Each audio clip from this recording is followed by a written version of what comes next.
Imagine Europe in the year 1509. Universities argue over ancient authorities, churches dominate intellectual life, and most people don't even read the Bible for themselves because they can't get a copy. This is a stable world where power flows down from God to the Pope, to the kings, and then finally to the peasants. But as we know, this was a world ready to crack. Enter Desiderius Erasmus, a giant intellectual of that time. While he was staying with his close friend, Sir Thomas More, he wrote the book called In Praise of Folly. In this book, Erasmus personifies folly as a woman and mocks the corrupt clergy, the corrupt lawyers, corrupt scholarly intellectuals, pointing out all the ways in which they are not following the dictates of Jesus Christ as is laid out in the Bible. He especially mocks vain rulers. Yet Erasmus does not reject Christianity.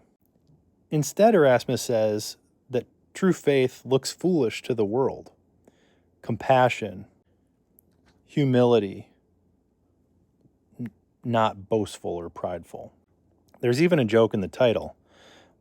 Moria encomium, which is the Latin title of In Praise of Folly, actually can mean two things. It can mean in praise of folly, encomium being in praise of, and then Moria means both folly, but it also is a reference to his friend, Thomas More, the author of Utopia.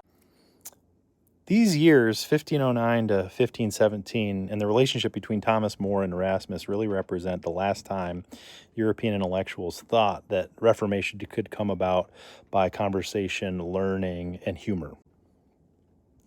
And then Martin Luther posted the 95 Theses, and the Protestant Reformation happened, and there was war and bloodshed for centuries. One good thing that came out of this, though, was that the Renaissance scholars emerged. Artists observe nature directly. Scholars rediscover the ancient texts of the Greek and the Romans. Scientists test the universe through observation rather than inherited authority. The printing press means that books multiply, literacy explodes. Knowledge itself becomes public, disputable, and even improvable. Fast forward to the 1700s, and confidence in reason through the Enlightenment has grown exponentially. Evidence over superstition, consent over divine right, and basic human rights over inherited rank. Coffee houses, newspapers, salons, all new marketplaces of ideas, the idea of America.